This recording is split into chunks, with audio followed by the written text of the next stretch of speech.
See, Gilmore keeps asking about you. Oh, I never know exactly what you're talking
Adam? Hi, meet you. Nice to meet you. Oh, okay.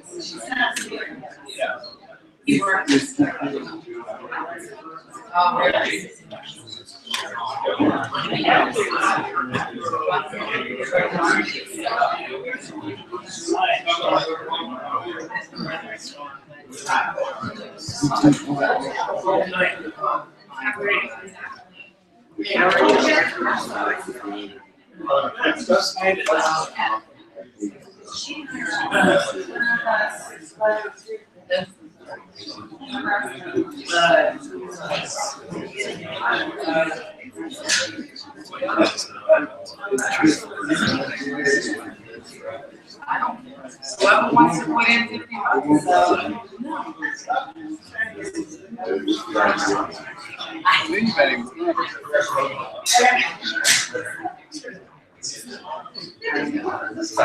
I know.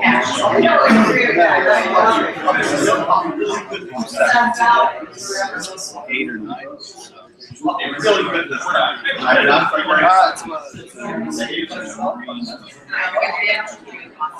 Sanctuary. That is fun. That's a marathon. Should be interesting. Yeah. I'll let you know how it goes.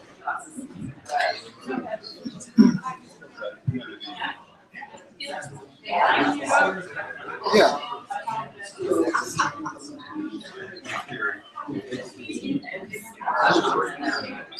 No, he didn't say that. I just thought, it's probably best. I figure if you wait until next week, they might be like, oh, well, we'll do like next week. Best to just at least get the ball rolling. Especially today. By the time you get tired.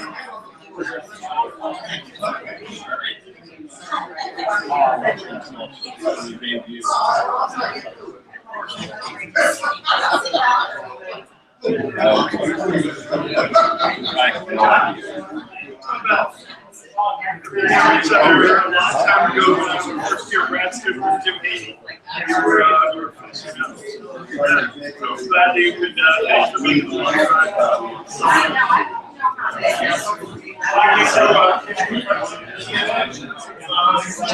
Like 20 bucks.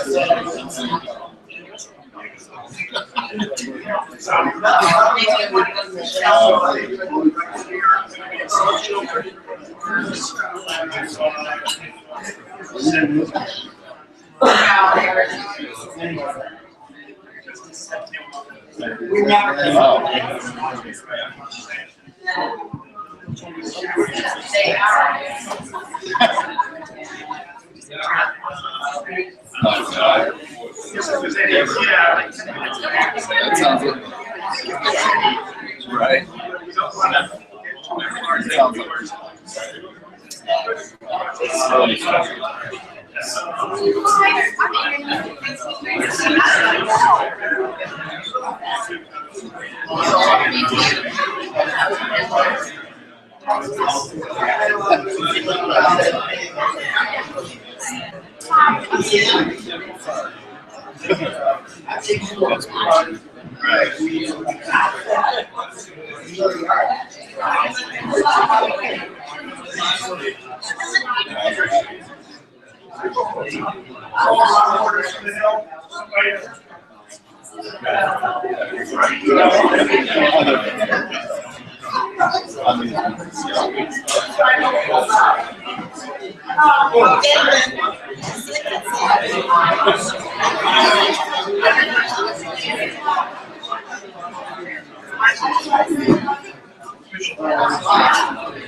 tell the world.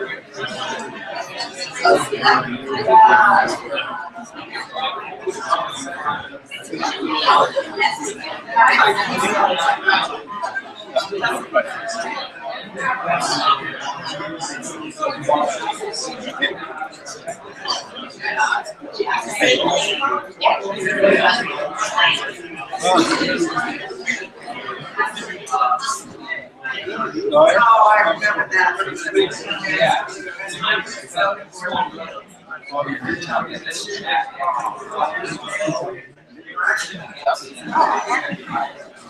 What reputation? Oh, yeah. Oh, I just thought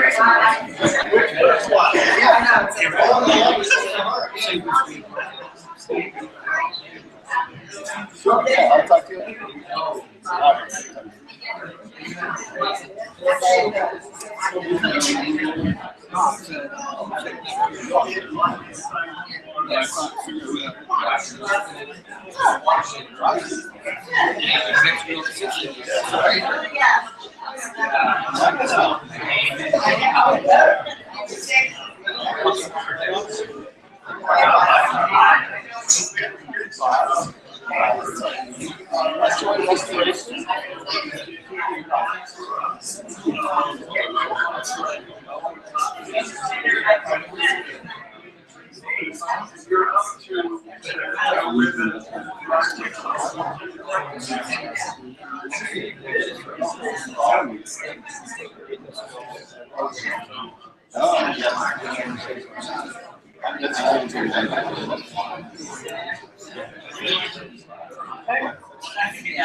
I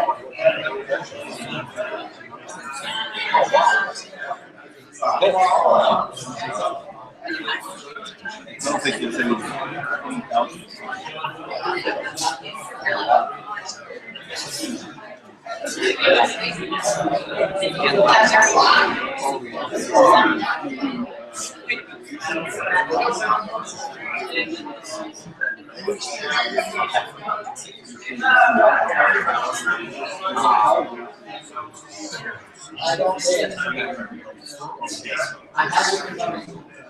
Yes, it is.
Ready to go.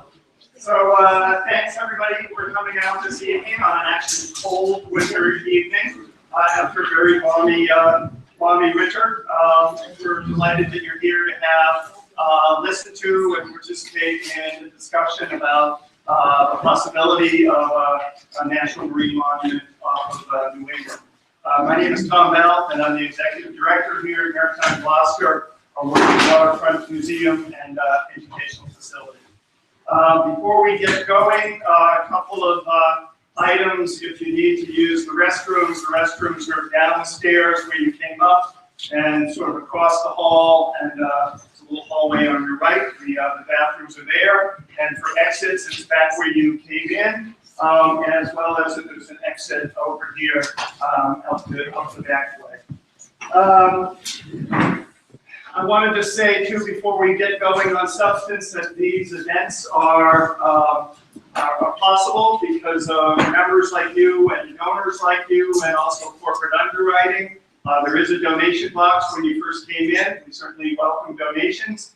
We also try, if you're not already a member, to try to get 4 or 5 new members every time we do a great presentation like that, so please consider joining. The other is that we do have underwriters. The underwriter for this evening is a firm called Pure Strategies.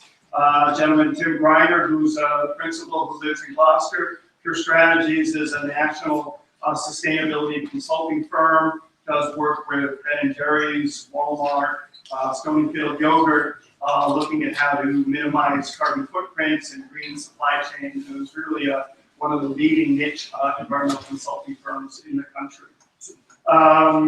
With that, tonight's program is our 3rd MGTalk program of the winter.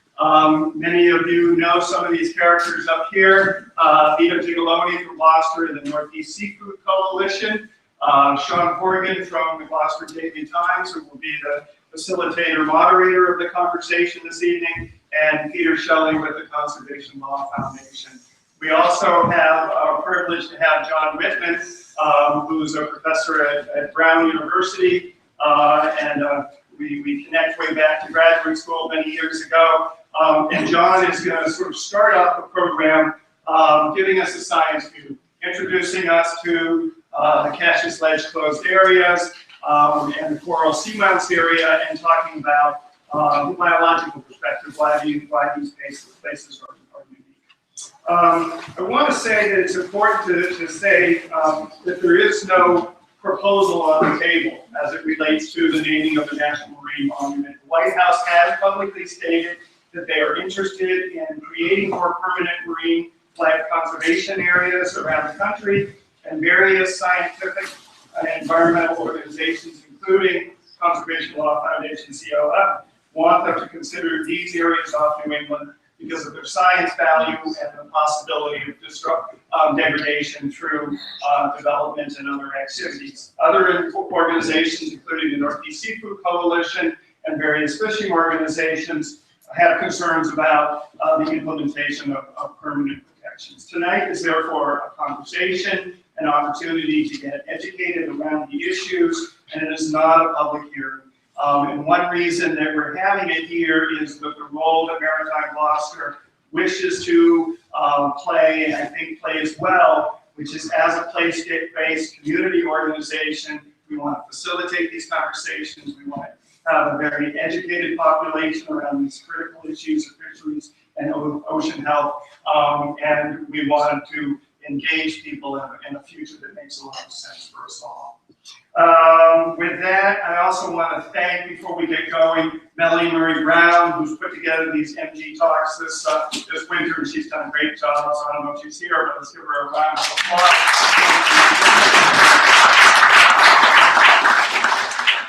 And I think with that, I'm going to turn it over to, or we switched? Yeah. Okay, so I'm going to turn it over then to Peter or to Sean. Do you want to say anything to begin with? Or we'll just no, I'm very happy to see all these people out here tonight. I'm looking forward to what I think is going to be a really informative conversation.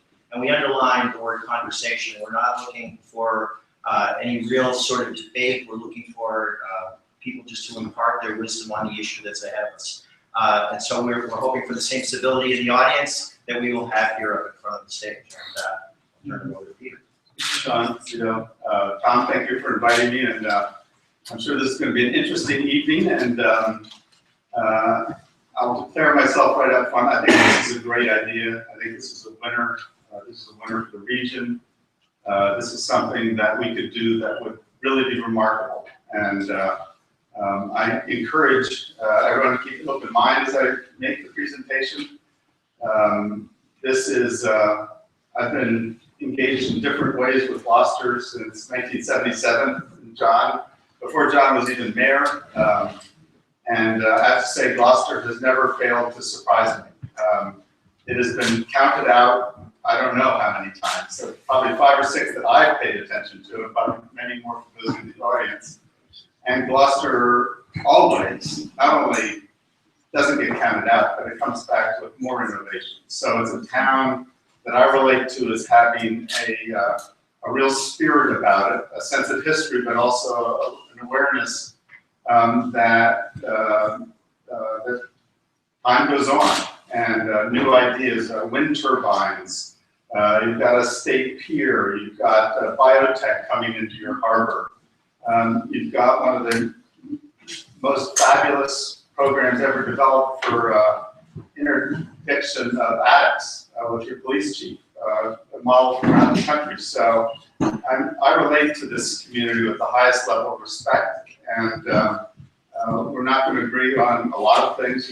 Vito and I certainly have not agreed on much on fishing, but certainly Vito and Jackie. Another example, the Northeast Seafood Coalition. Before that organization existed, there was not a professional dialogue being advanced by the commercial fishing industry.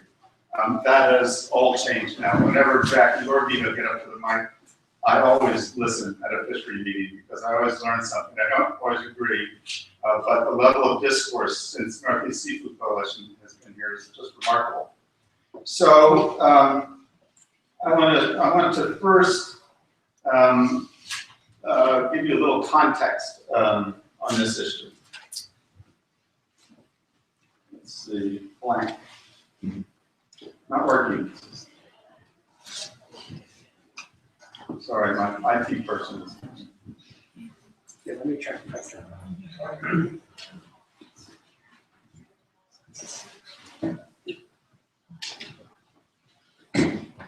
Okay. So I'm going to start off at a pretty high altitude, but this isn't the vantage point I want to start out with. I'm going to start out with this one. To rotate the globe, this is another picture of Earth, and it illustrates pretty graphically the fact that Earth is mostly ocean. 70% of it's ocean, 98% of the water's in the ocean. The oxygen in every other breath we take comes from photosynthesis from the ocean.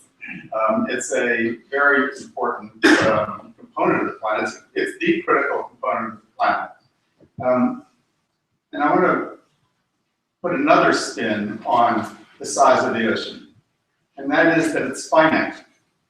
This is a slide that was done by Woods Hole Oceanographic. So if you took all the oceans of the world, all the water in all the oceans of the world, and put them into a sphere, this sphere here represents proportionally how much water there is on the planet in the oceans. Just for your reference, this sphere here is all the rivers and lakes and groundwater, and this sphere, this little sphere over Atlanta, is just the rivers and lakes on the entire planet. But that'll give you an idea that we're really talking about a finite resource, and that was something that we all have come to fairly late. Really, I'll go into that a little bit. So zooming in a little closer, this is our part of the ocean, Gulf of Maine. It was largely formed by glaciers. The glacial sheet was down as long as 25,000 years ago, stopped more or less along the edge, the line of George's Bank. At that point, so much of the seawater was in the ice that the ocean was actually 300 feet or more lower than it is today. So George's Bank was above water and connected to the mainland. There were mastodons and sloths and giant walruses and tundra, and fishermen actually occasionally bring up these archaeological bones. I think they've recovered 5 walruses from George's Bank. About 11,500 years ago, as the glaciers receded and water came back into the ocean and started to fill back up again, George's Bank became an island. And then about 6,500 years ago, George's Bank went underwater, which it is today. And although it's underwater, it's still a very prominent feature. George's Shoals here is about 15 feet. I mean, you could, there are stories from the colonial days about people getting off and touching the bottom there. But so it's a really contained, interesting sea within the sea. It's not in any sense open ocean. We got involved probably we've been doing work throughout the 90s, so we had several conferences with fishermen to look at the impacts of fishing gear on ocean bottom, and we had a number of workshops, produced a bunch of cooperative materials. And then the New England Fishery Management Council got involved with its omnibus habitat amendment. And Vito, I think, will go into some detail about that. But we started to engage in that process. But early on, because of the work we've done previously, the question we had was, is there anything worth saving in the sense of a natural area? We've been fishing here for hundreds of years. People have prehistory. People who've been fishing here have been dragging here for as long as we've had draggers. So the ocean floor is very different now than it was originally or naturally. And so we pulled together a group of 16 scientists. I think, John, maybe you were there. I'm pretty sure you were there. 16 scientists who had studied the Gulf of Maine and asked them the question, you know, no fancy analysis, back of the envelope, do you all think there's still areas that are worth saving? Of course, every scientist identified their project area, and there wasn't uniformity about that. But there were two areas that there was uniform agreement of all the scientists that these areas are really critical, they're important, and they're still in good enough shape so that they could at least recover to almost natural conditions. And those areas are the areas around Cash's Ledge, right here. And just again, the geology, this is the ledges part here are mostly granite. And that granite is geologically connected to the granite on Acadia National Park. So if you imagine those ridges, it's similar to it. This one ended up underwater rather than above water. But so the Cash's Ledge area, and we'll go into more detail. And then these canyons that you see coming up here, the canyons and the seamounts. The scientists were generally interested in all the canyons. They said they were all very valuable. Just this will give you a sense. This is a modern plot of fishing activity. This is mostly draggers. This is over a 3-year period. Basically shows all an estimate of all. I mean, this is a satellite. This is actual footage of ships that are out there going at a dragging speed. So the assumption was if a boat was moving below 4 knots, it was dragging. But you get a sense that fishing activity is very broadly spread. The reason there are some of these openings, these are fishery closure areas. So that's Jeffries, this is the Cash's Ledge area. Some of the areas are very shallow. These are other closures. But, you know, this fishing activity is extensive. So let's look at Cash's Ledge. This Cash's Ledge area is about 80 miles off Gloucester, Portland, Port Clyde. It's kind of at the heart of the Gulf of Maine, physically. This is some bathymetry of the area showing the ledges here to the east, Sigsbee Ridge along the top, and Pippanee's Ledge, which is a plateau, very different than the ledges, but a plateau to the west. And all those areas are within the box. If you zoom down and look at from the topographic map, this is what it looks like. And I think one of the things that's really important to recognize about this area, and its value, and I think John Whitman will talk about this more. One of the really important things about this area as a place to permanently protect is that virtually all the habitat types that are present in the Gulf of Maine, except for the coastal habitat types, are there. The muds, the sands, the silts, the rocks. It's all more or less contained, not perfectly, but more or less contained in that area. We were lucky enough to discover that one of the most prominent National Geographic photographers, Brian Scarry, actually lives in Uxbridge, Massachusetts, of all places. This covers of National Geographic from around the world than anybody, and we asked him whether he would come and take some pictures underwater. Cash's Ledge, at its shallowest on the eastern side where those ledges are, comes within about 30 feet of the surface at Common Rock. So Brian's been going out there a number of times, and I'm just going to quickly go through some of his photographic record of his dives. These are the, I think, well-known to all fishermen and certainly now fairly famous kelp forest that's on top of the ledges themselves. There are cod. This is a red cod, which tends to be a resident codfish in this area. Wolffish, sharks. There are a lot of marine mammals around the entire box. There are right whales there. They've been seen in great abundance at different times of the year. The right whale researchers believe that this is part of the breeding area of right whales. Humpbacks. And just recently we discovered, because the technology just got good enough apparently, that they banded the puffins that they raised on the rocks off Maine. They never knew where they went. They'd stayed on the islands for 2 months, and then they would just disappear, and no one knew where they went. They finally got a transmitter small enough to attach to their leg, and now they know where they go. They go up to the St. Lawrence for a little vacation for about a month and a half, apparently. They only have 18 data points, so I want to say we don't know where they all go. But these 18 birds went up to the St. Lawrence and hung out there for a little while, and then they went due south to the Gulf of Maine and Georges Bank. And that's where they spent their entire winter on places like Hatch's Ledge, on the canyons, as you'll see.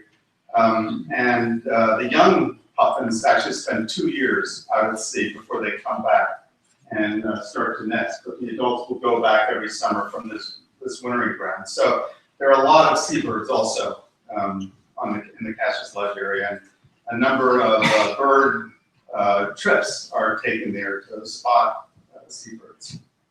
Turning quickly to the canyons. As I said, scientists were interested in them all. We tried to narrow it down to representative canyons that were farther offshore, that were probably used less. The proposal that we think is the best proposal includes these 3 canyons, as well as these 2 canyons up right against the Canadian border. This is the Canadian-US border that comes out across Georges Bank, and then it's the 200-mile limit. So you see it swinging down here. These dots are ancient volcanoes that were active about 100 million years ago. They're the northern part of what's called the New England Seamount chain, and they start here and they go down to Bermuda. Because they are isolated from each other, they are areas of huge scientific interest because of the endemic biodiversity that tends to be found in these places. They're very deep, and we're talking about the volcanoes. Bear Seamount rises, I think, about 7,000 feet off the seafloor, but there are thousands and thousands of feet below the surface of the ocean. NOAA has mapped all these areas fairly thoroughly.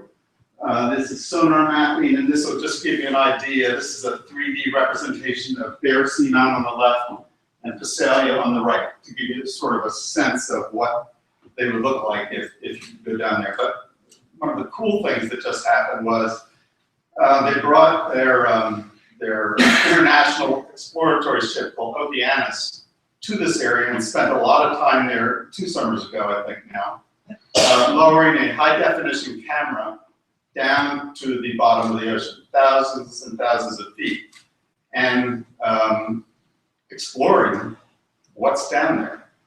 And I mean, you have to remember that this is the first time probably any of these animals ever saw light. I mean, there's no light down there.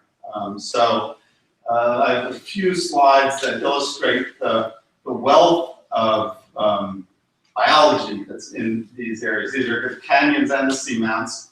And they don't really know when it's going to stop. They discover new species every time they dive. It's pretty exciting. So I'm just going to go through some of the photographs. These are all high definition, probably 3,000 feet deep.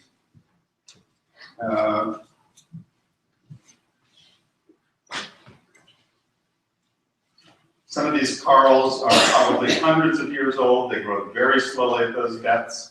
They're very vulnerable to being damaged. They're discovering a fair number of new species. corals. This is actually a fish that ends with saurus, so maybe it's close to a very prehistoric kind of fish. It's a bathysaurus. You ever catch one of those? No. Good. That's a Greenland shark cruising along at depths. You also will see swordfish. There's one video that's on the Okeanos internet site where they're looking at a starfish or something, and a swordfish swims right in front of the camera. It's from the surface down and is hunting along the bottom. These areas also are major upwellings because of the current coming up. That's what gives George's Bank its biological productivity of these upwellings that are bringing nutrients up. And there's a whole food web in the waters above these canyons and seamounts. It has turtles, endangered sperm whales, beaked whales. There are killer whales out there. And then, as I said, there are puffins. So, the scientists tell us these are very special areas. I wanted to just list briefly what some of the threats are. The threats in terms of human activities that are or could impact these resources. I think beyond question, the single most widespread human activity, certainly in New England and certainly for hundreds of years, has been fishing. This isn't probably an exact New England otter trawl. The doors don't look like they do, but this will give you an idea. There's also the foot rope and everything, but this will give you an idea. There's a lot of, otter trawl is a very predominant way of catching fish. I have no objection to otter trawl being used, but it is a bottom contacting gear. Some of the other gears that are bottom contacting by design, the scallop gear, the squid nets apparently are on the bottom, maybe 20% of the time. Herring nets sometimes go down on the bottom, even though they're mid-crawler. So a lot of these gears are bottom gears. So fishing is one of the activities that is altering the natural environment. The other one that, again, goes back to 1977 with me in Gloucester is oil and gas drilling. Angela and Lena, and I'm not sure Safadia was even out of diapers at that point, but and John, we took on the oil industry as a group and protected George's Bank for fish and for fishing and for its marine life. There is still interest. There is gas in George's Bank. There's still interest in drilling on George's Bank. It's not a high priority, but it is an area that they have not taken off the potential list. And more significantly, Canada has just recently issued 2 exploration permits to big companies to put exploratory wells just in the Canadian waters and east of George's Bank, but not far east, maybe 120 miles, 130, which is not very far east given the currents out there, and that's concerning. But oil and gas is always a threat. The other threat, particularly to the seamounts and to some of the deeper canyon areas, is deep sea mining. It's hard to believe that it's cost effective to mine at those depths, but it is. It's being done around the world. It's we know that there are, we don't know. I'm told that there are minerals there, methyl hydrates and other things that would be very valuable to recover. So deep sea mining is another activity that would serve as a threat. So I'm wrapping up the close here. I just wanted to draw a contrast. New England's got 2 fantastic natural resources. It's forests and it's oceans. They've defined this region since the beginning of time. On land, we have been, in addition to forestry, in addition to farming, in addition to all the activities we use with land, we have understood the importance of having some areas in conservation for a long time.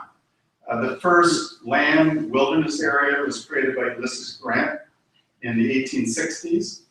We know that now as Yellowstone. It was created to offset the ravages of buffalo herds and everything else. In New England, from the Adirondacks to Baxter State Park. They're just for public lands. There are 5,000 square miles of land in permanent wilderness status or ecological reserves or preserved in their natural state. And there's probably at least that much in private lands associated with it. The nature, just to give you an idea, the Nature Conservancy just bought, or recently bought, a chunk of forest land around Moosehead Lake. I think it's 580 square miles. Just like that, went from forest land into wilderness. And so on land, we have known that these conservation areas are important and they work well with forestry, they work well with other things. In the ocean, we've thought about the ocean differently. It's interesting, back in the 1860s when Grant was protecting Yellowstone, Thomas Huxley, who was known as Darwin's bulldog, issued a very famous paper and statement where he said basically the oceans are unlimited, fish are unlimited, therefore it is silly to want to try to manage fishing. And that really was a very prevalent attitude, and it didn't go out of style in the 1860s. It has persisted pretty consistently that there's this kind of infinite resource that's available. So in contrast to what we're doing on land, this is Cotton and Baxter State Park. This is what we're doing in the water. We have no areas that are protected for, in the Atlantic, that are protected for wilderness. They're protected as ecological reserves. They're protected for conservation purposes. They're protected for marine biodiversity protection. We have nothing. And that is a situation that is changing pretty rapidly. You know, we have two presidents now essentially create large reserves in the Pacific, about 490,000 square miles of the Pacific. Countries are doing this around the world. People driven by modern science are realizing that it's important to have some areas that are kept in a conservation status. In New England and the Gulf of Maine in particular, and I'm just about done, this is more important than ever. The Gulf of Maine, we're told, again, by scientists at several places now, that the Gulf of Maine is heating up faster than 99% of the water bodies on the planet. We are completely unprepared for this. We have no sites that we could use for reference sites. We have no sites that are completely undisturbed where scientists could have long-term studies over the next 10, 20, 30 years and actually document, independent of other impacts like pollution, which happens in the coastal areas, or fishing, or anything else that's sort of interfering with the signal of what's happening from climate change. We have no areas where scientists could actually try to understand how climate change is affecting us, how we need to adjust our management rules to account for that. I think with some fisheries, there'll be increases in fish. Other fisheries, they're at risk. So learning early when some of these signals are starting to show up is very important. So I've talked about protecting these areas for their conservation purposes, for their wilderness value. I've talked about protecting them for climate change, to increase the resilience of the system. But you know, a lot of people are supporting this idea because they just want to celebrate the ocean. You know, they want to know that there is a place out there in the Atlantic that they love and that they grew up on and they've spent their lives on, whether it's fishermen or others, that is just being left the way it was naturally meant to be. That's important to a lot of people. It may not be important to everybody, but just knowing that there are wild places out there is something that the public cares a lot about. So I guess that ends my slide. I would like to turn it over to John, who's been diving out in the Gulf of Maine since the early 1980s, just to talk about some of these areas from a scientist's perspective. I don't know if you want to see any of those. Actually, You can I'd go love to go back to habitat diversity slide. Great.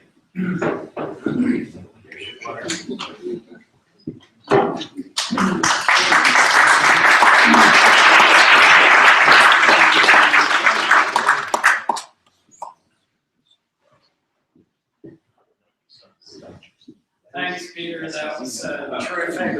That's a terrific introduction to the reasons why we think protecting Cassius Ledge and the Port George's Grant canyons and seamounts is important. And we're really at a historic juncture, I feel, at this moment, because the amount of truly protected areas in the Atlantic is absolutely zero. I think that's unconscionable. We know as a human society, we're consuming resources rapidly. We're completely changing so-called natural areas, and we're not doing anything about it. And so you hear my pitch. What I want to do is provide some scientific background for why these areas are special. And first, just let me say by way of introduction, it's great to be back in Gloucester. It's really fitting that I'm here talking about Cassius Ledge because I started diving on Cassius Ledge and Jeffreys Ledge in the late 70s, going out to sea from Gloucester on the Tioga with Dick Cooper's Manned Undersea Research, Science and Technology program from Woods Hole.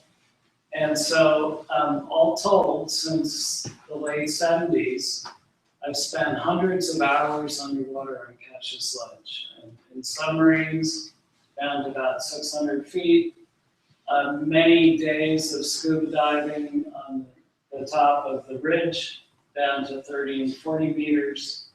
I've been diving on pretty much every major ledge from Machias Seal Island all the way down to Halfway Rock in Massachusetts Bay at 30 meters. So that's to say, the Gulf of Maine is my scientific backyard. I know it really well.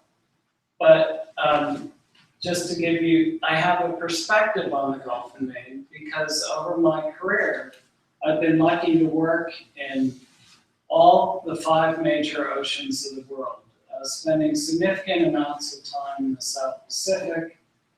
Each year I spend a lot of research time in the Galapagos. I've seen spectacularly diverse places, and I have some perspective on what makes a marine area special.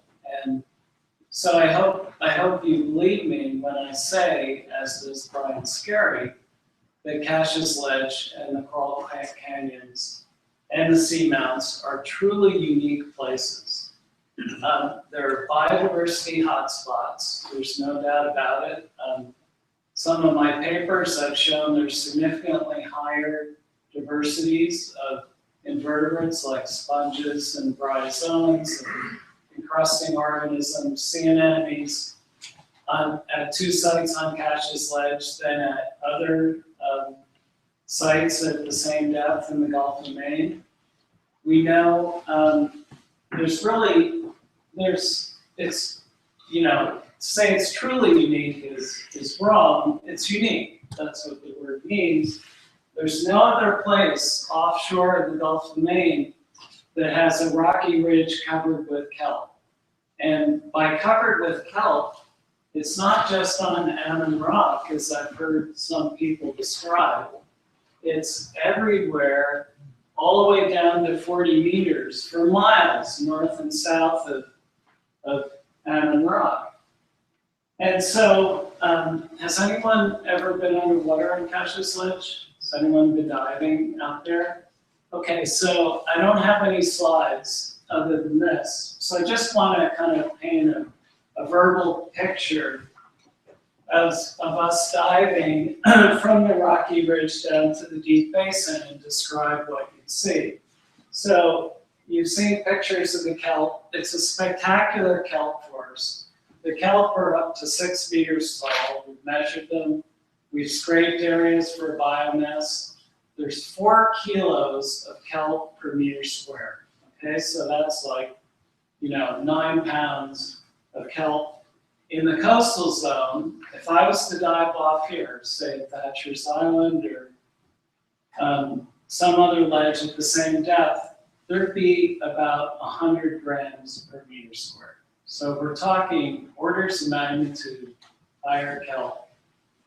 So what's important about that is this area, we're far offshore in the Gulf of Maine, and there's very little phytoplankton productivity way out in the Gulf of Maine.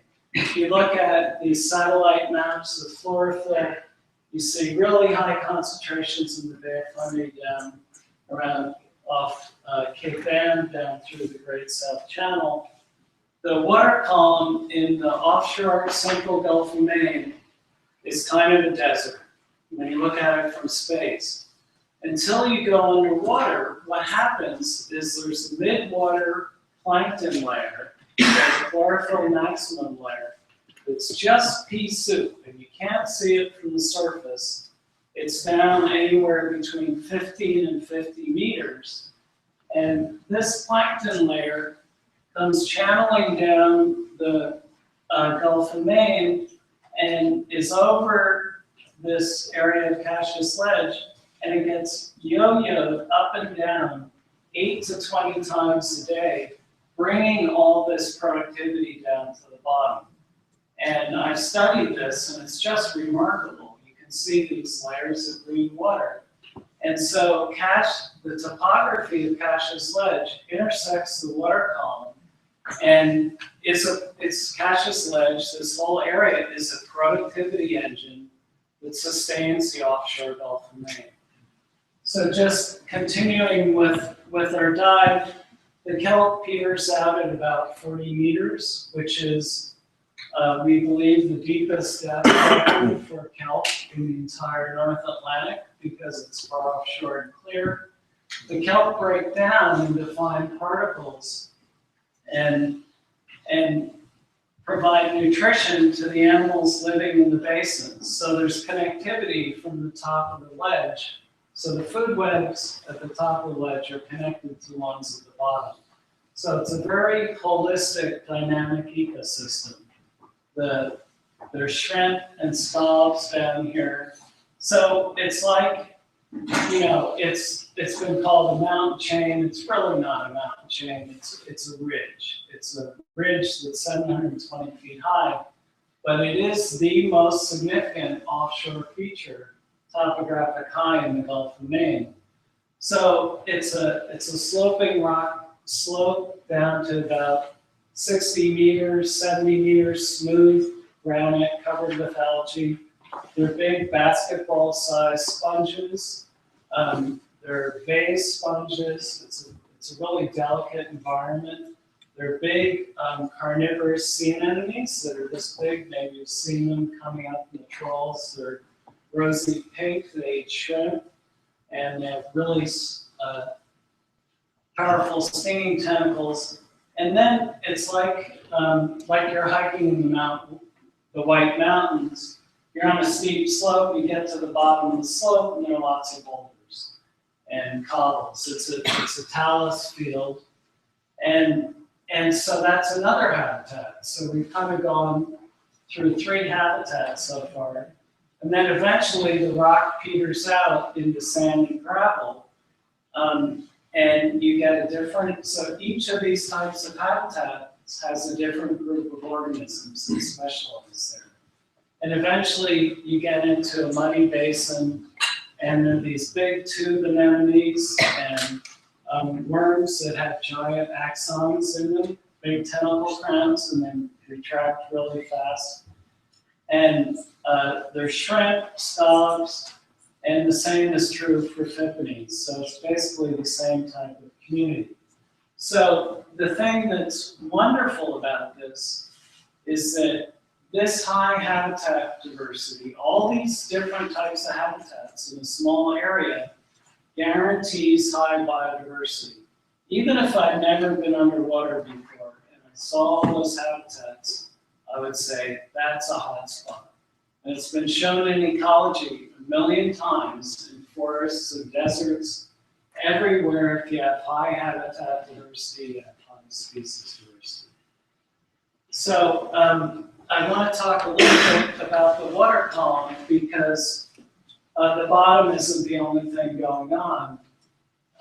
It's a very connected ecosystem, and I've seen bluefin tuna out there underwater as big as divers, swooping through, chasing herring, actually using the ridge of Cassius Ledge to pin the herring against the ledge. And at times, I've laid on my back at 100 feet and watched bluefin tuna come across like fighter jets. They chase the herring dive to the bottom, the pollock dive to the bottom, and then the cod dive to the bottom. And suddenly there are 200 cod in front of my face. That was in the 1980s. It's not like that anymore. Okay, so that's what I want to bring back, is that kind of wildness. And when those downwelling layers go by, they leave a surface slick. And I've studied this, I haven't published it, but the minke whales key in on the slicks and they dive down to feed on the animals that are aggregated in the water column. So it's a very holistic, special ecosystem. And so my expertise is on Cassius Ledge, and I urge you to consider permanently protecting it, not temporarily, as is its current protection through the National New England Fisheries Management Council.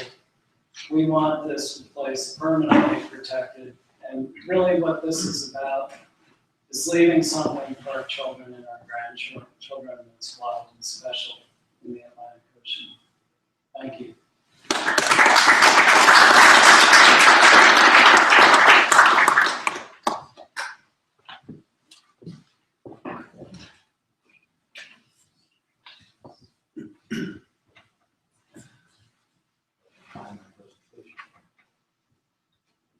Tony?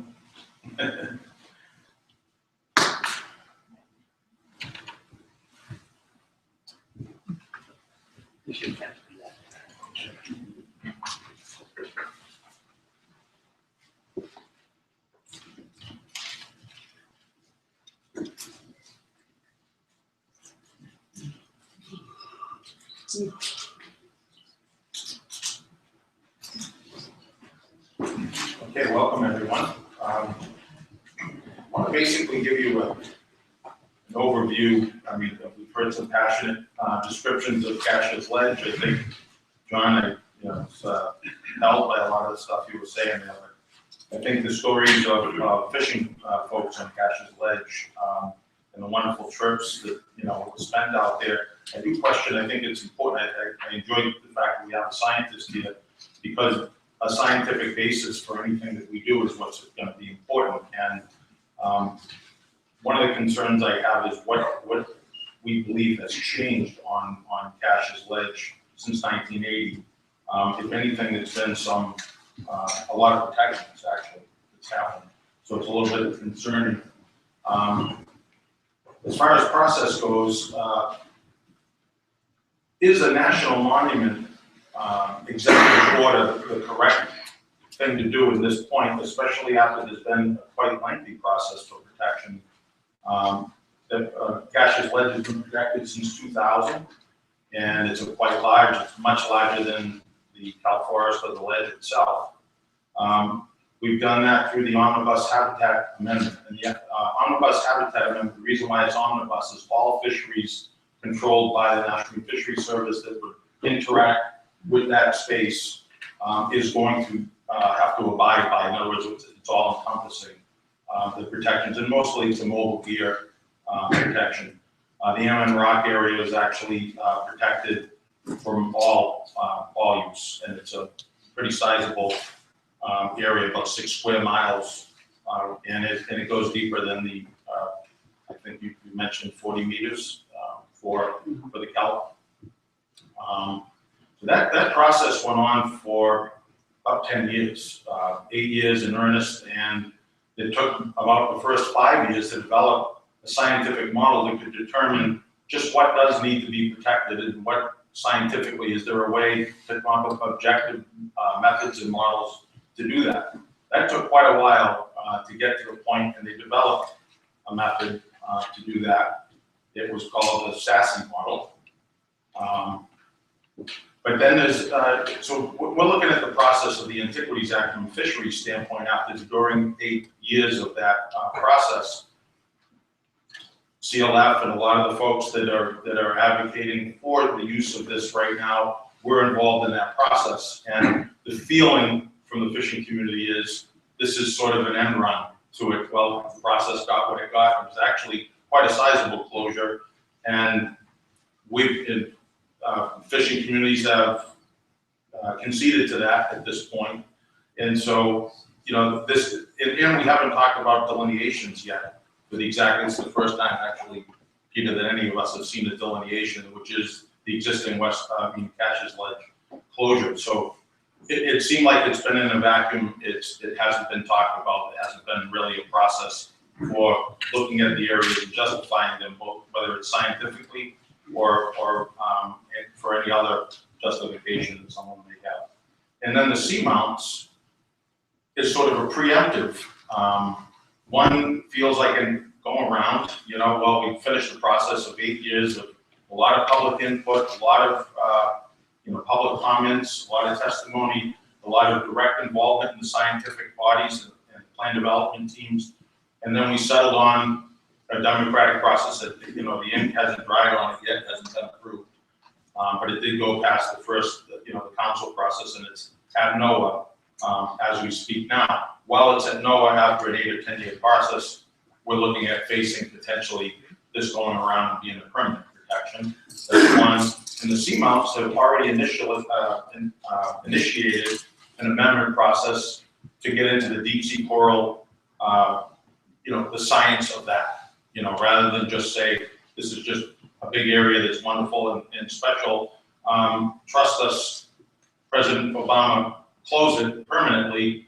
We use a democratic process and a scientific process and go through the years of doing that. And that's, from a process standpoint, less about the merits of the areas. That's probably the biggest concern that we have. As I said, the swept area seabed impacts model, the SASE model that was used by the government to, and there was a broad participation in the creating of that model. Peter Oster was, I know, involved in the SASE model. And the alternatives that were selected were based on that model. The footprint of non-government research. John mentioned quite a bit of experience that he's had out there, but one of the things that the Northeast Seafood Coalition did during the amendment process was there were a lot of compelling stories and pictures and photographs and a lot of media that went out there and education that went out there, but we asked what was the footprint of that photography? What was the footprint of that research? Was it peer reviewed? How intense was it? And we really couldn't come to any conclusion as to how much that was. It seemed as though it was basically funding dependent. It was very sporadic. There was no time series to it. So when we asked about the intensity, the frequency, and the regularity of non-government science, it was pretty sparse, actually. And that there are papers that have been written and a lot of hypotheses and conclusions drawn from not quite that much research. So that was a concern. And also the funding, that was the biggest problem. It's really difficult for the universities and scientists to be able to keep a steady funding stream.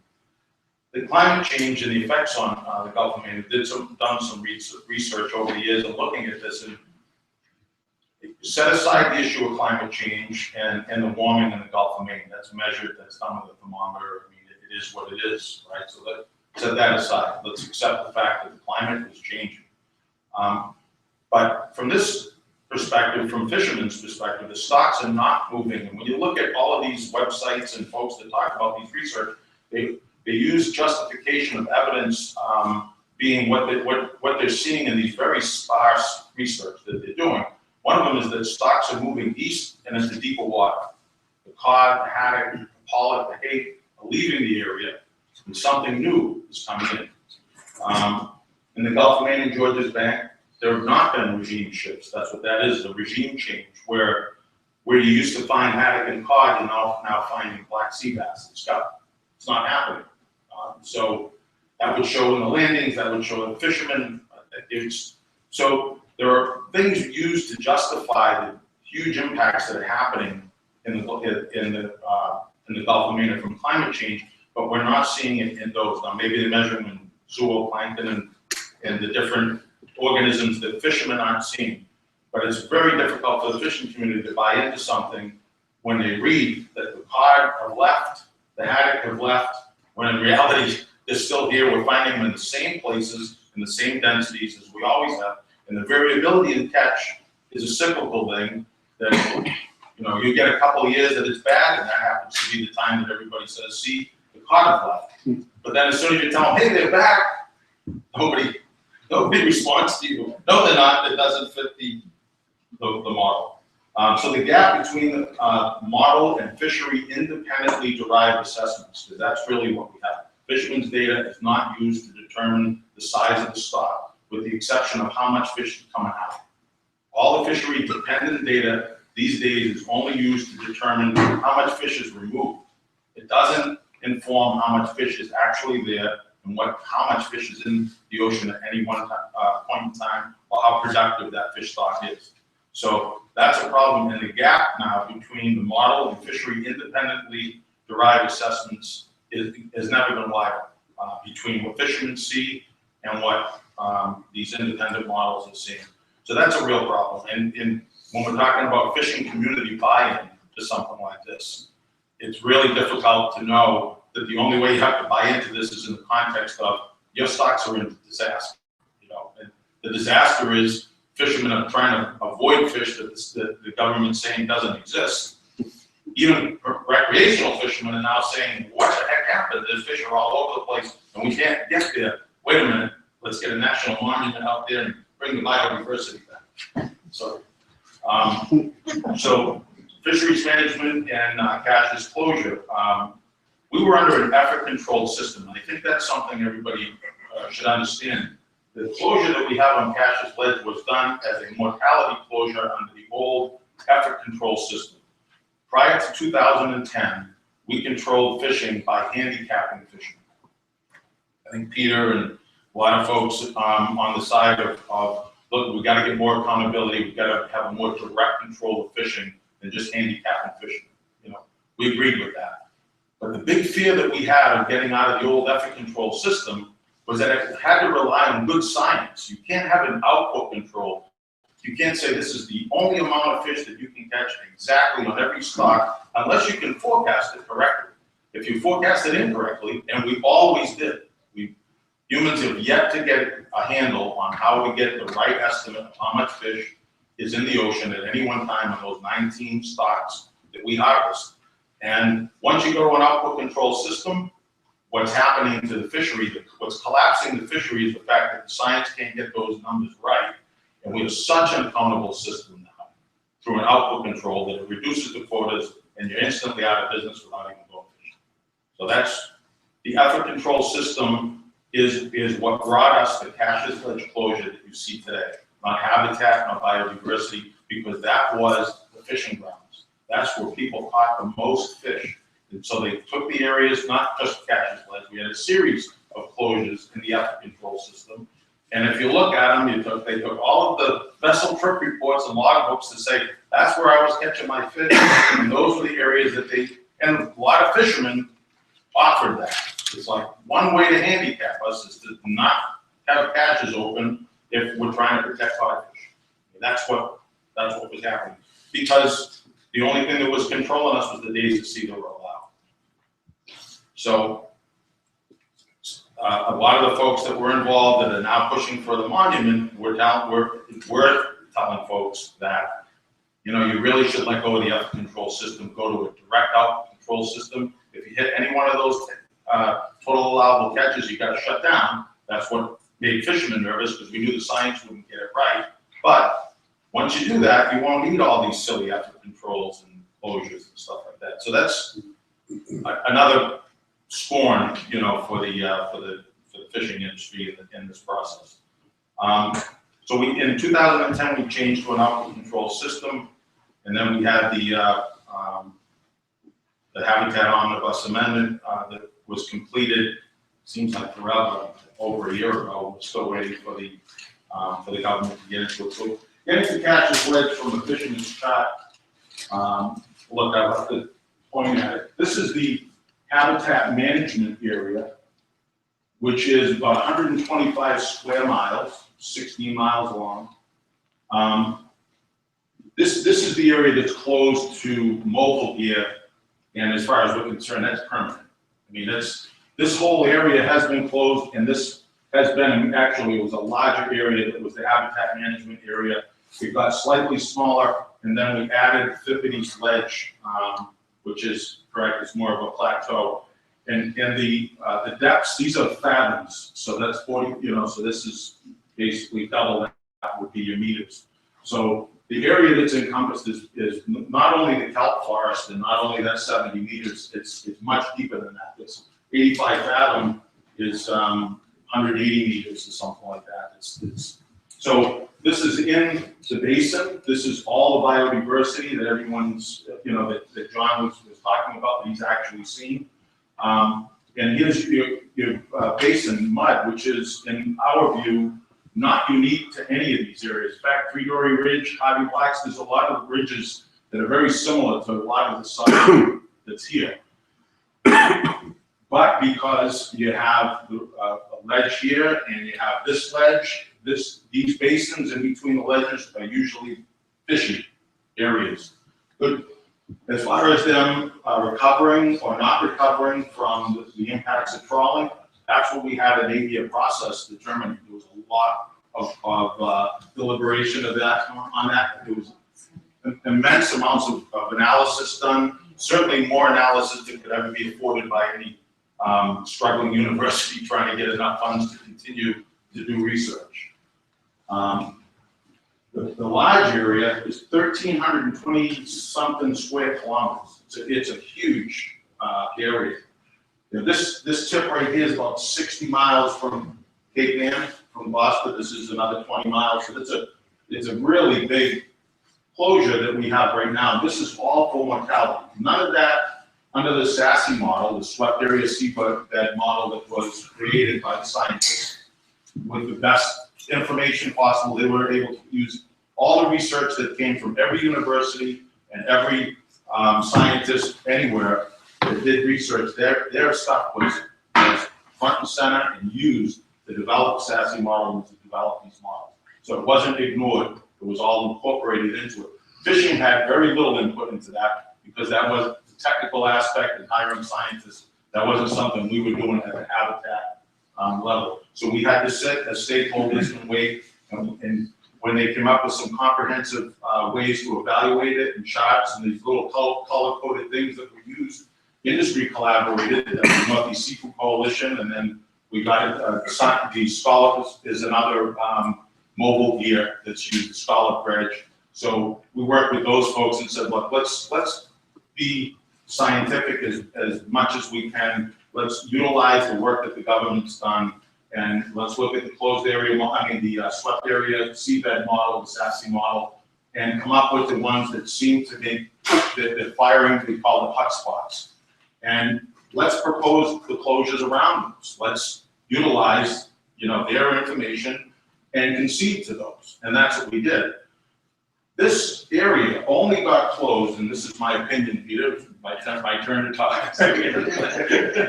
But this large area got closed due to the heavy influence of the environmental community and very impassioned testimony and a lot of film and a lot of advertising that was in the Globe, and that the pressure that was on the New England Fisheries Management Council and on NOAA was, keep the whole thing closed, and we won't use habitat for an excuse because there was no scientific justification to close this large area. Cod has collapsed. And cod all go with this. We know that this is a great place for cod. How can we, in good conscience, reopen the effort control area, even though we're under an output control system at this point in time? Well, especially with the thousands of letters that they received that were form letters, they decided we'll keep this as a mortality closure for now, and this is your habitat closure permanently. This is a habitat closure permanently, and this Ammon rock one is especially protected. That's the one that was supposed to capture the kelp forest. That's certainly a bottom that none of us would ever even go near. But that area is closed to all types of deer, I think, even lobster. And red fishing. And then, what's that? And red fishing too, I think. Red fishing, too, yeah. But that's a 6 square mile closure. So this is to give you another one as far as the scientific, perspective of this, and I put quotes around it because a lot of work was done by some of the analytical teams. There was one called the closed area technical team. Had to basically use the sparse data that was out there, and they used you always hear about the trawl survey, the government trawl survey. So, it's biodiverse. So there's a lot of cod are supposed to be in that area. That's an area where we're protecting now for habitat. It's been closed since 2000, and so we checked ourselves, industry, and looked to see how many times does the trawl survey actually tow inside the closed area. So, I guess I'll jump off this chart for a second and say we actually looked at all the closed areas to see how much activity actually happens inside the closed areas, and they don't treat them special. They're not avoiding them on purpose. It's just that it's such a sparse survey that it's very possible for them to miss it completely in the randomized selection of the stations. So how many times did they sample Cash's Ledge? In the spring survey, once, one tow, and the tow inside the survey, if I showed you on the chart what it looks like, you wouldn't be able to detect it because it goes 1 nautical mile long and it's only 80 feet wide. And they do that once a year. And it doesn't matter which part of the area. So that's the sampling inside Cash's Ledge. Once in the spring, 3 in the fall. In 2011, 1 in the spring, 0 in the fall, 0 in the spring of 2012, 1 and so on. As you can see, 11 times in 1, 2, 3, 4, 5 sampling years, 11 20-minute tows. That's all that's been sampled inside Cash's Ledge. From that information, they created a juvenile habitat model that would determine essential fish habitat and what's important to juveniles, and a lot of that fed into what we ended up with for a Gulf of Maine closure. Now we're doing some additional work now defining the fishery footprint. I think it's one of the problems with the trawl survey, and I'll show you in the next few slides real quick. You'll see how it misses them. But this is work done with fishermen to determine where would you, historically, not just when cod is supposed to be at a low level. Historically, when you go fishing for cod, where do you go? And this is how we define these areas. These are the sweet spots for catching cod. Not when they're scarce, but all the time. This is where the fishery is. So if you fish out here, or if you fish in here, or you fish out here, your chances of catching cod are pretty low. If you catch one, it's a random. That's just the way it's always been. And these are really generous wide areas. There are a lot of places here where you shouldn't be catching any cod either. But the hot spots are in it, and we wanted to draw as big an area as possible. So the next thing we're going to do is overlay how many times does the trawl survey hit that area.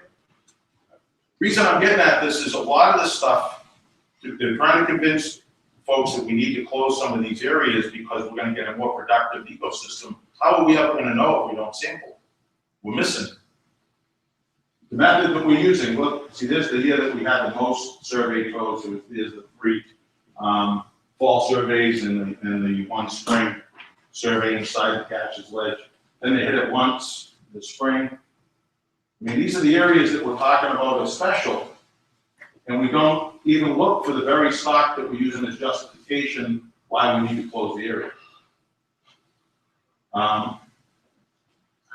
The concern that we have is are we offering in this effort protection or vulnerability? And what I mean by that is, what are we trying to protect it from? I think certainly we've protected Cash's Ledge from fishing activity. The seamounts, you want to say, we don't think we should preempt that process. We think those fishermen who rely on that area, there are people that, there's an offshore lobster fleet, there's a red crab activity out there. And if the seamounts, the distance between the seamounts and the canyons is an enormous area. And there's fishing that happens in between there. There must be a way to protect, and hopefully through that process, just like we did in Cash's Ledge, they will find the areas that are legitimately should be protected from all types of activity. Of course, we're only going to be able to protect fishing at that point. Now, if the environmental community wants to partner with the fishing community and truly protect from, mineral extraction and oil and gas exploration and all that stuff, we're all ears about that. I mean, it'd be about time if we all circle back and work together on that. But I'm going to be totally frank and let folks know I'm concerned about this monument because number one, it's an executive order. It doesn't go through a public process. And what leaves me concerned, and what I would advise folks to be concerned about, is what happens if these go through. Does that become the protection against mineral mining and oil and gas? And then the fishery is left, the fishing communities are left to fight to keep that from happening in the open areas. What kind of protection do we get in the open areas once we can see that something like this is enough protection? Will the environmental community step up? Or as in the LNG, we watched the environmental community take a pass on that from what I saw. There was not a very strong opposition to that, and the fishing community was left on its own to fight that. Luckily, they didn't put any gas through those pipes yet, but so we haven't seen what that will cause. So those are really what we're concerned about with this is mostly process and less about the merits of the area, because I think we all agree Cash's Ledge is special, and we're as a fishing ground. And the amount of time that we've spent on Cash's Ledge, towing in the basin and making a living there, and we closed it for the purpose of protecting cod. Now we're in an aqua control system. We're living with the smallest cod quota historically ever, and fishermen are really tied to the dock, knowing that there's no place they can go now and avoid cod. They're everywhere, but no one wants to look. So we're definitely up against the wall right now, and this isn't going to fix it. We're not saying it's going to kill it, but it's not going to fix it. And I think what we need is fixes. And if we're going to get behind an executive order, let's actually get something fixed. We're not going to sample Cash's Ledge once a year and say that we've done, how would we know if we're getting biodiversity? We have to rely on you, John. Because no one else seems to be out there doing anything about it. And I think so. It's not disparaging anybody. Just saying, let's be realistic. What we're trying to protect and what we're not protecting. We want Cash's Ledge protected from things that can really damage it. Clearly, if it was damaged by fishing, it wouldn't still be putting out what it's putting out all the time right now. The 38 fathom wreck that my father towed next to all the time is still in 38 fathom. Nothing's changed on that, and it still produces a lot of fish. All the areas that we go to, actually things are looking better all the time. The only thing that looks bad is that quota ticket. So.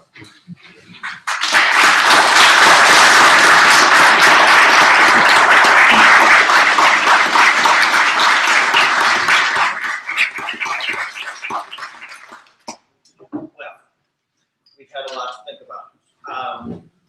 At one point in my career, I covered NASCAR badly, and I knew nothing about NASCAR. I barely know anything about cars, but I found that there was a magic question that I could ask, and it could make it seem like I knew what I was talking about when I was writing my story. And that was, I would walk up to a driver and I would say, "How is your setup?" And they would talk for 20 minutes about how their car was handling and all that stuff, and I would record it, and I'd go back, and I'd basically write a story with all quotes, explaining how their setup was. Well, what I've realized sitting here, and what I've realized in reporting this previously is there is no magic question in this issue. It is an issue that is as complex as the environment that we're talking about. So I think it's really probably better if we start this conversation on a very basic level. and that is this. Is this proposal an end run around the regulatory process? This proposal is our idea of what's important out there in order to protect it. Those are the lines, we took the council's lines and used them rather than strictly following the biology, which might have changed the shape there. On the canyons, we used the council's line for where the head of the canyons was to go out. This is not an end run around that process. No one worked harder than the coalition over those 8 or 10 years on that. The issue is that that process unfolded under the Magnuson Act. The Magnuson Act has one objective, which is to produce seafood, optimum yield. That is the beginning and end of that statute.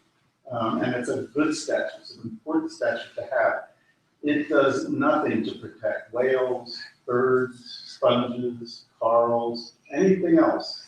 The only tool that is available to protect the diversity of sea life that I've tried to illustrate is out there in those areas is the Antiquities Act. Congress created that act to give the president authority, any president has used this since Roosevelt hundreds of times, any president authority to identify and protect areas of great scientific interest. We think these areas qualify.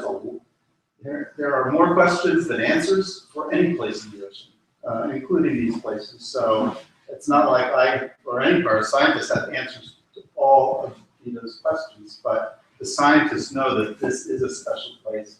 And the Magnuson Act just doesn't get there. It regulates fishing activities.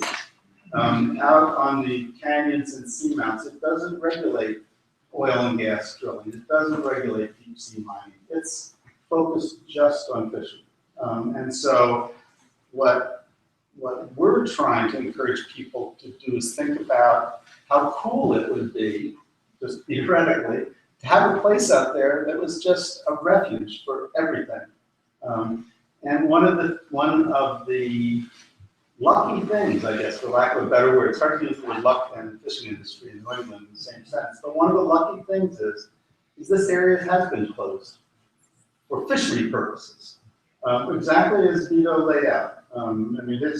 His narrative was exactly on point. That's how it happened. The lines were designed by fishermen mostly. The council adopted them, but it's been closed almost exclusively since 2002. So there has been a recovery, and we can get into the details of the recovery that has been documented out in that area so far. It's still early, but so you can protect all those animals in that place at virtually no cost to the fishing industry. And there's no other place that's equally special from a science point of view and equally cost-free from the fishing industry's point of view, which is why to us, listen, anytime the federal government comes in and say, we're here to help you, I get it, but the president is the person who has the authority to create these. This is the statute Congress created to do this kind of thing.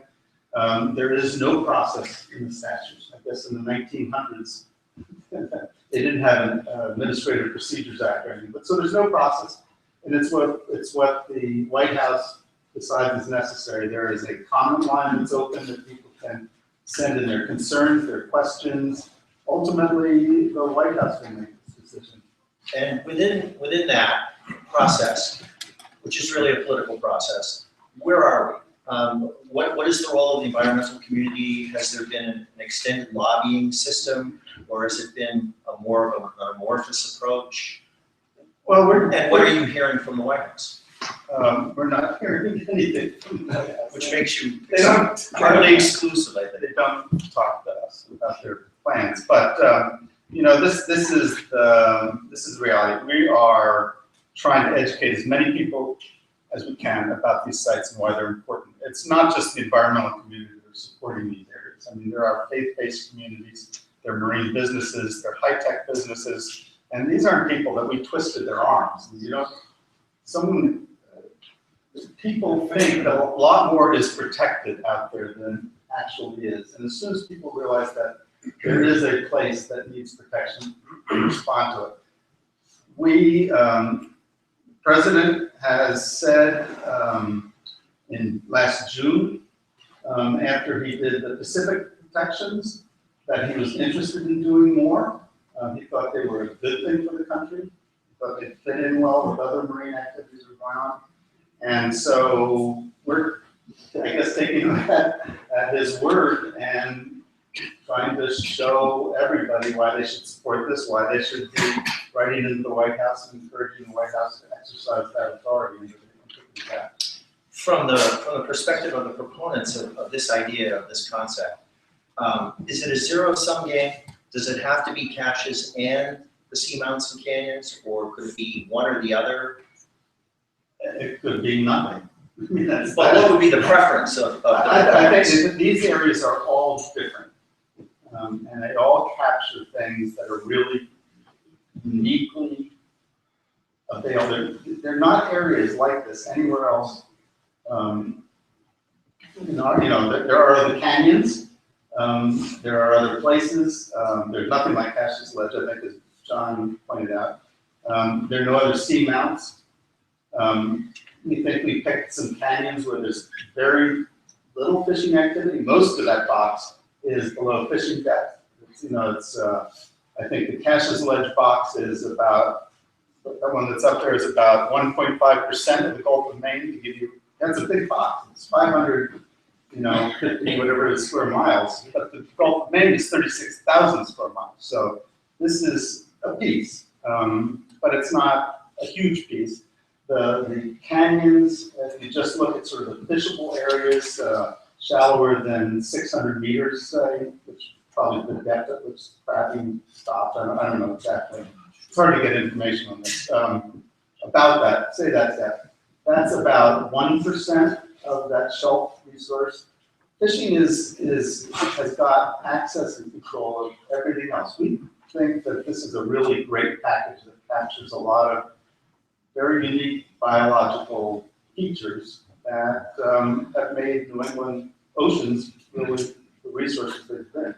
So, Sean, I'd like to, so the process, I think that's you identified really, Peter, a weakness in the US law, I guess, right now, right? Oh, I'm sorry, yeah.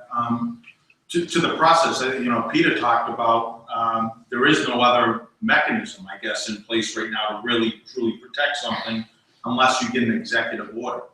And it seems to be a little bit of an absurd result, right? That the stakeholders who have, a law in place with a big structure and history, and all of our use has been contemplated in the law, it's all addressed in the law, our impacts on marine mammals and all of that stuff is all taken into account, that we would have our process overwritten.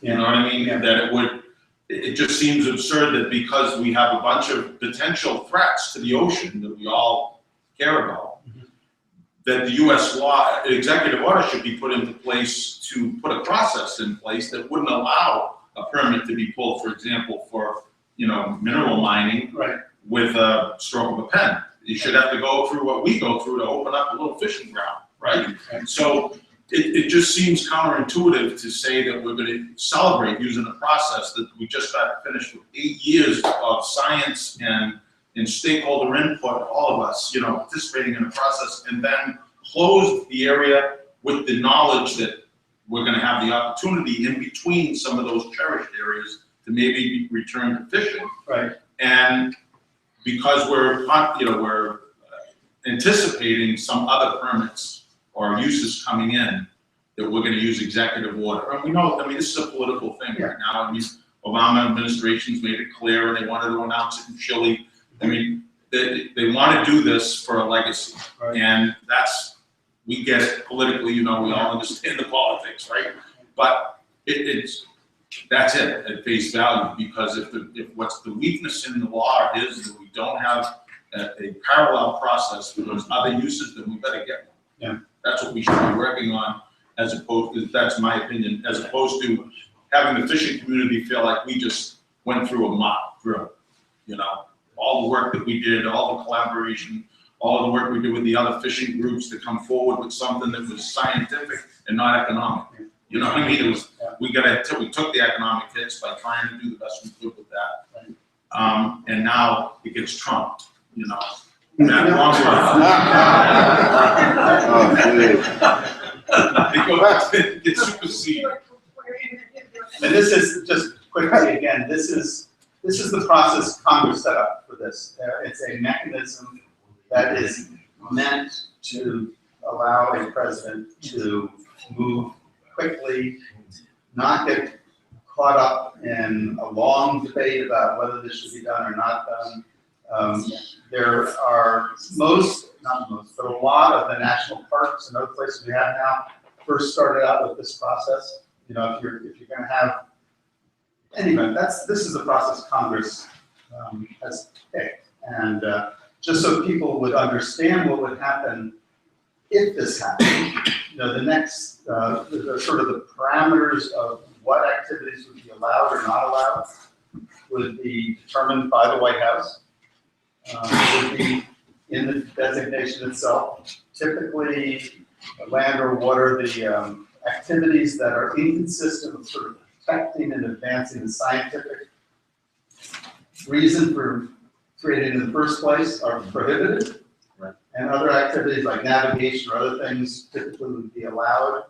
A management plan is created typically in which the public participates and over time. And so it's not a kind of full out of the blue completely. There is a pretty significant process on the scale one of this. If I understand the basis for the entire national monument system, most of which obviously is land-based, it is to create areas that we will allow to stay wild, that we will allow to stay pristine, but also these areas will be areas that people will have access to, and people will be able to visit, and that they will be created within a certain proximity so that people can visit them regularly. Who would be able to visit these monuments? I mean, who are we talking about? Can somebody just get in a boat and ride out there? Yeah, you can go diving and catch it, but I mean, how many people will actually be allowed or are able to take advantage of the premise is not exactly accurate. I mean, there are a lot of wilderness areas created in the far north tundra of Alaska that no one's ever going to go to.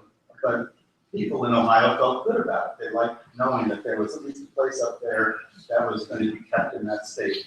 There are places in the Pacific Ocean that have been created that no one's ever going to go to. I mean, it takes months to get there.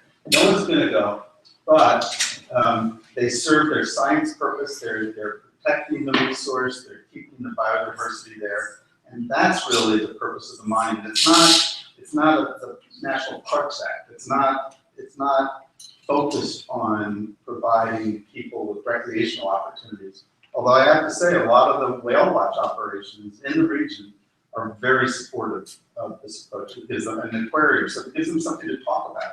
You know, we've got this great place out there that's wild, and they think this is something that's attractive to them. And again, you know, Vito, I remember you talking about how your father spent his whole career on catcher's lead practically. You know, I don't know how many years that was, but I remember when you said that at the mic, and that's a really stirring story. And you know, I'm probably crazy, but that's why I'm sort of hopeful that Gloucester maybe will do one of those unexpected things and say, you know what, we have been kicking from the ocean. The ocean has been giving to this community. It is who we are for 400 years. You know what? This is okay. We can live with this. This would be a nice tribute to the ocean. I'm seeing hands go up. I'm sorry, I don't think we made this clear at the beginning. What we're going to do is we're going to have this conversation, and then we're going to have a Q&A.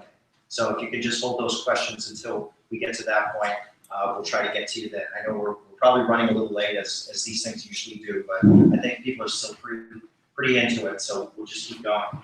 Vito, if this happens, what is the direct impact on the Northeast multi-species trout fishing industry? Well, for the Cash's Ledge closure, It basically takes something, it takes an old effort control that was fisherman designed. It was a historical fishing ground that everyone thought once we went to the output control, we'd be able to revisit, and now it would be permanently closed. So it would be, I think it would be a kick in the pants. It would be a feeling, and it's not about the economic activity that would go on, you know, that we could return there. It's a matter of, we participated in the process for 8 years and then found that it was all for naught. And to me, that's not the way to use the president's authority. You know, protecting it from us, we just did it voluntarily so that we could revisit it later. So I think it's more of, I mean, if a lot of the folks that participate in the process right now, and there aren't many left, feel like they're really wasting their time, I don't know what kind of fishery we would have, to be honest with you. Because the threats to the fishery now require so much dedication and sophisticated thinking about what's coming next, that it's not going to survive. And I think it's a process. What's hurting us right now is the process. You know, is that we have one in place. We have a use that's been contemplated thoroughly in the law. We went through a full process. It hasn't even been signed yet. It hasn't even been implemented, and now we're facing this. So I think it's a discouraging. If people are just trying to discourage the fishing community, it's working. Is there a way to do it and retain the fisherman's option or potential option for fishing these areas and still protecting it from the other uses that are a concern? There isn't any way, you know, be dishonest for me to suggest yes. I mean, the purpose of this is to create at least at a minimum, a reference site where you can find out actually what happens long-term, not 7, 10, 15 years. Some of these areas we know from the science, John could probably correct me, could take 30 to 50 years before they fully recover. I mean, that area was fished heavily for hundreds of years. It's in the earliest charts. So it's highly disturbed, and that's, in fact, a lot of the national forest was in exactly that same condition. When it was made in the national forest, it was clear cut, and it took hundreds of years for it now to be a forest that we see.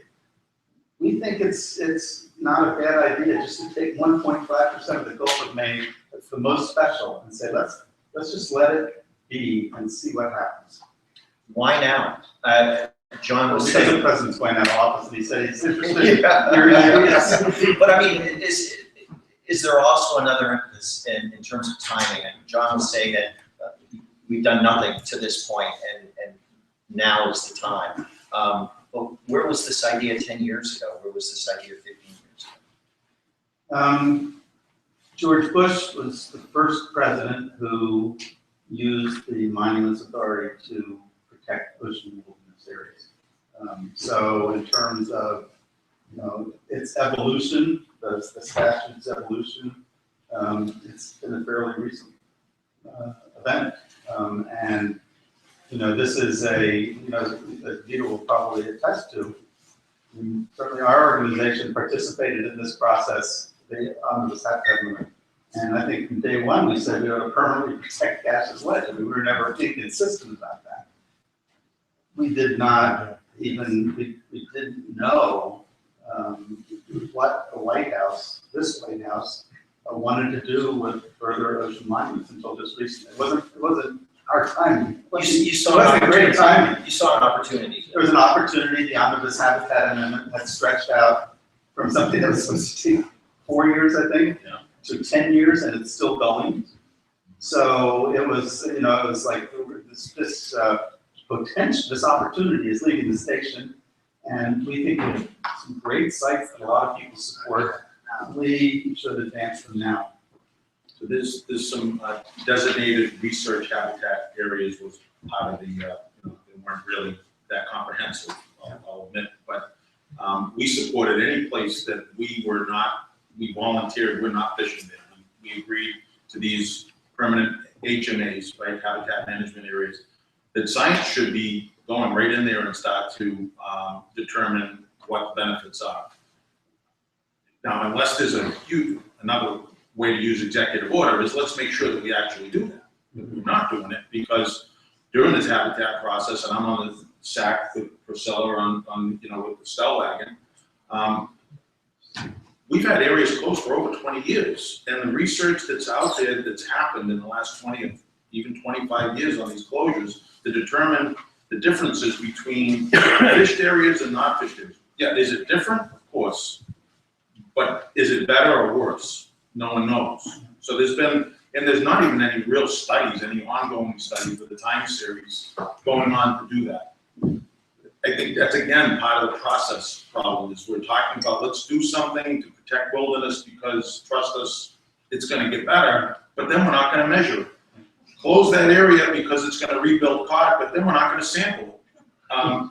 So it's all about, process. And I think if I wasn't in fishing anymore and I backed up learning what I learned in this, that's the first thing I would say is that, there's a lot of talk about what it's going to produce, but no one's going to check and no one's funding checking, So it's like, why, I hate to say it, why do it if we're never going to find out whether we get the benefits? Let's just pretend that we did because we got it closed. And give up on the fishing revenue that could happen from the year. Maybe it could revitalize one of these fishing communities in Maine that rely heavily on Cash's Ledge.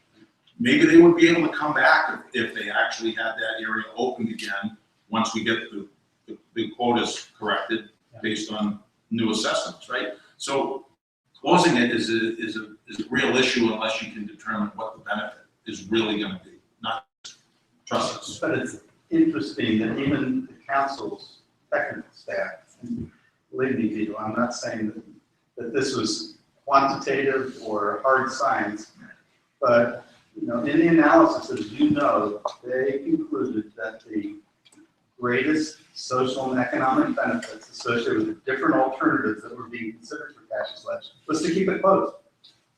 Because there is a body of science that does say, and I'm not trying to sell it to you on this basis. I know. Because it's not there yet. But there's a body of science that says if you create a area that is of some size, it can't be a postage stamp, the fish in there will grow, they will reproduce and spill over. There have been studies that John Grabowski and the guy from GMRI, I can't remember his name, Graham Sherwood have done that have now, even just 7 years of closure on caches, they have documented that the codfish inside caches are, they're moral fish inside and outside, and the fish are fatter and longer than the fish inside. So that, this is early times still, but really, they're just important questions. And I would encourage the fishing industry to think, okay, now this research is important and it could be used elsewhere to great effect. And so seems to be a low-cost way of at least protecting possibility of that research in the future. Do you see any, well, I guess back up, do you agree with Vito when he points out that there hasn't been really very much sampling of this area whatsoever? So that in that regard, we don't really know what we're dealing with over time on a consistent basis. Would you guys also like to, would the environmental or the proponents of this idea, would you like to see more sampling in that area? I'd like to see more sampling everywhere. I mean, I think the issue Vito pointed out of the gap between what fish can see and what the scientists say out there is outrageous. It's just it's irrational. It's growing wider every day. Well, and it does seem to be growing wider. So I would never say don't do more sampling. I think there has been a fair amount of sampling taking place. Maybe it hasn't been published yet. John's got about a half dozen papers piled up. There are scientists who go out there, and what I've heard is that scientists would go out there more if they could be assured that their gear was not, it would stay in place for several years. So, it's closed to most fishing, but herring fishing still takes place in there. He grabbed up a fair amount of both fishing gear and science gear. And there are other fisheries that are in there that cause a problem. So I don't think there's any shortage of scientists who would love to have that as their laboratory. We're running long here, so I think if you want to take some questions. Sure. Go ahead. Val. So Peter, in looking at national monuments in the West, when they are formed, they do grandfather in existing uses like ranching and other things. So presumably, fishing effort could be grandfathered into this national monument and conceivably in a management plan could assure that if science showed that Is there a some of these question? periods could be opened up. That's one thing we said. But to bring back what Vito said, and I'm concerned about one particular comment you made. You mentioned that marine businesses and high-tech businesses are very supportive of this national monument. Is that because all the rest of the ocean that's not on the monument then becomes open to them for sand and gravel, aquaculture? No. What are you doing to protect non-monument areas? That's a great concern here. We're doing what we've always been doing. We're still going to be doing that. This is a tiny little spot. This isn't the solution to the ocean's health. Shouldn't your effort be rather put on? Our effort is also put on that. It's put on, we review every sand and gravel mining proposal that comes up, and there are going to be a lot more of those because of climate change. We review the Canadian oil proposals. We review the proposals to grow the oil terminal in St. John's, New Brunswick, because an oil spill coming from St. John's would, if it was an Exxon Valdez spill, would cover the whole Cape. It would be down below Cape Cod. So our group anyway, we can't do everything, but we do cover those other issues. Aquaculture, we were right here with the Gloucester tire case. Maybe some of you don't remember the Gloucester tire case, but some of you probably do. Damon's shaking his head. We fought that. So, we can't do everything, but and this is not anti-fishing. This is not against the fishing. That's not the purpose at least we have for it. It's something really neat that we could do it at virtually no cost to fishing, that we could learn a lot from, that could benefit fishing, we think. We can't prove it yet. Joe. Yeah, Peter, just a comment on what you said about, closing these small areas will have a great benefit to the community, stuff like that. You said the same thing 18 years ago when we closed the Western Gulf of Maine closure. We haven't gotten no benefits out of that at all. You still closed, never open again. And even in your earlier comments, you said that we really have no permanent closure to the Gulf of Maine. That was wrong. Because we do have the Western Gulf of Maine closure. I'm sure it could be put back up on the board so the people can see it. It's a humongous, tremendous amount of area that we closed 18 years ago. And we were promised that we would revisit it, like Vito said, that there would be a sunset to it and everything. And it never happened, it never will, never open again. A lot of it now, it's all habitat closure. So how can the fishing community believe you? I mean, how can we say, yes to something that you said many times in the past and then turn it back on? I don't think I ever said that the Western Gulf of Maine closure was going to be permanent. I don't know how long it's going to last. It's not an HAPC, so it could theoretically be open, and it's heavily fished recreationally. So But not by the mobile gear? Not by the mobile gear. The mobile gear goes all around the edges and I think catches a fair amount of fish, but it doesn't go through there. But I don't recall ever making a promise that either it would be opened at a certain time or under certain circumstances, or that it would be closed permanently. Yes, sir. Oh, yeah. I just find it kind of funny when a lot of us have been going to council meetings the last 20 years, and we know you very well. You would always get up to the mic and always push for the most, the lowest quarter or the biggest closure because of the process and best available science. Now, the first time that the process and the science fails you, you're doing this end around. I mean, we've all seen it happen. Now you're using I can't believe you put it that way. You use justification of, wouldn't it be cool? I mean, wouldn't it be cool, yeah, to you, but there are still legitimate uses for that area that this community, could benefit from. Not everyone is obviously going to agree with this. Again, the analysis is if you open it up for fishing, it will be fished out within 2 or 3 years, I think was what the conclusion was. I don't think I'm making this up. I mean, that's what the analysis was.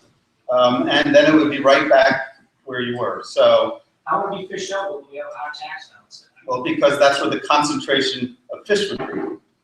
And so people would target it because they get the highest catch per unit of effort in that area. You've never sampled this, how would you know? Well, there is sampling going on out there. They've been using the concentration excuse for the last 20 years also. No, that comes from fishermen who've said, this is what we want. We want to be able to get back in there because that's where the concentrated fish are. I mean, it was in the Portland Press Herald. Terry Alexander, a council member, said that. I'm like, again, this is coming from another fisherman, not from me. Yeah, concentration of fish and fishing it out are two different things. I mean, I don't see how you can, with the high quotas, I don't see how it could happen. So you want these two things together that don't really match. Anyone else? Dave? Just as I was listening to this tonight, my reaction was that by implementing this national monument on catch and sledge, you were as likely to be endangering it as protecting it. Because the minute you implement this, then the oil rig people and so forth, they're going to say, oh, well, the important part is protected now. Now we can use the rest. And if you were 70 miles off Grand Isle and BP had a problem, your national monument would go on. They're doing that now, Damon. You know that. They don't give a damn whether there is a monument or not a monument. Yeah, but they might get away, they'd be more likely to get away. No, the absolute opposite would happen. It would be an additional reason not to do that kind of activity. I think it's completely flipped around the other way. Jack? So I just wanted to quickly comment what the general public may not fully understand. It's not just the quasi process when people talk about process. The years of the meetings, the years of the science that are brought forward, the analytical team, the models that are designed. But the reason why it was last June when the council took the final action on the habitat amendment, and the reason why we're not done yet is because now it requires a whole other review. We have a whole thorough review that goes on with NOAA, with an economic and environmental analysis and NEPA requirements and what have you, that now goes through a whole other review process before it comes out to the public for public comments and what have you. And so there's multiple layers of biological reviews, democratic process, and follow-up analysis that takes place to make sure that we fully understand what the environmental consequences might be, pros and cons, what the economic impacts may be, pros and cons. And this just doesn't do any of that. It doesn't have, by using, the Iniquities Act in the early 1900s, they didn't think that these Magnuson laws or even marine protected area laws or anything else coming later on would actually take place. And so there's a process for all of this and very thorough reviews that the fishing industry has to abide by. I mean, fishermen pay the Northeast Seafood Coalition to participate in all of these processes that have been developed by the law that, is a democratic process. And so, it seems for us, whether it's caches or whether it's the Western Gulf Maine closed area or whether it's the canyons or wherever it may be, it seems like it's not really with where we're at today with a lot of our other management regimes. So I just wanted to make that quick comment. Thanks. Okay. And in the back. One, I've heard a lot tonight about the 8-year process with the ground fishing community that's completely certain about this designation. And I sort of want to talk about another process that is also completely covered by this designation process or the designation. That's what the red crab industry is going through. That's the small crabbing fishery in the canyons. We were the first crabbing fishery in the United States to get MSC certified, currently recommended by Monterey Bay Aquarium. I mean, for past 10 years now, we've been putting scientists out on boats, hundreds of thousands of dollars, which isn't a lot necessarily to some of these organizations, that's a lot for us, have been spent, trying to push the sustainability of the fishery. We're very proud of that. And then to have an organization come in and decide in about the last couple of years that, it would be cool to make this a sustainable area. We agree with that. We've been agreeing with that. We've been pushing that as a community. And I guess my question here is if you take away that motivation, I mean, all of the hours and all of the money that we've put into pushing those certification processes with Monterey Bay, with MSC, New England Aquarium, we work with them as well. I mean, how is that going to affect the future of commercial fishing if that incentive is completely stripped? I guess I'm not sure I completely understand the question, because I don't think the incentive that you have now would be stripped by having this permanently protected as a monument. This is again, it's impossible, just like fishing community. There's so few people, the red crab fishery is one operation. The whole East Coast, are you working with the red crab fishery? Okay, so there's an example.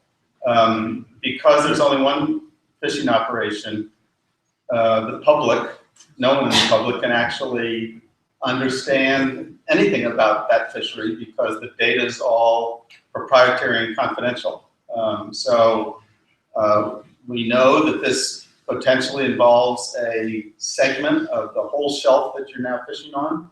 It doesn't include by far much of that whole shelf. It's a small piece, but it may have impacts, and that's a comment that John Williams has already put in.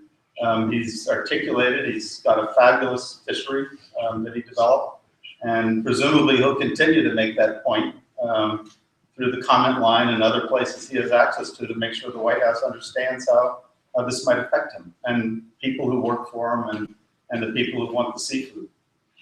Okay, I think we're gonna do one more, and in the back. So you're saying the gentleman in Ohio with more than 155 families doing red crabbing? No. Because it sounds like that's what you're looking for, because people in the middle of the country have more input into how our community works. No, I'm not saying that. I'm saying that this is a public resource. This is owned by everybody in the public. Not one fishery, not one community, not a conservation group. This is a public resource. Democratic vote. Thank you, Conservation Law Fund. Isn't oil a public? Same thing? Hold on. Wait a minute, we were gonna do it this way. Carrie, are you done? Yes, thank you. Okay. Sir, do you have a question? Sir? Okay, that's not. Do you have a question? Yeah, I do have a question. Okay. I was at the last council meeting in New Hampshire, and I'm a mid-water fishing boat, and I also own it for sale. And there was a proposal put up by surrogates of the NGO, which is John Papalato down in Cape Cod, to ban mid-water fishing in all the areas that we catch fish. Now, to me, that's vindictive management, and it was put through to the council that's going to be talked about. Now, there's been a survey done by National Marine Fisheries that shows that mid-water fishing does not disrupt herring stocks or herring fish. Shows the thing. Yet it was never talked about, it was never talked about by the NGOs, and to me, it's what I saw at that meeting was vindictive type management, which to me should have no place in any fishery management. And that's what all I do that. Okay, so I guess there wasn't a question. Anyone else? I think that will probably close it out. Thanks so much for coming out tonight.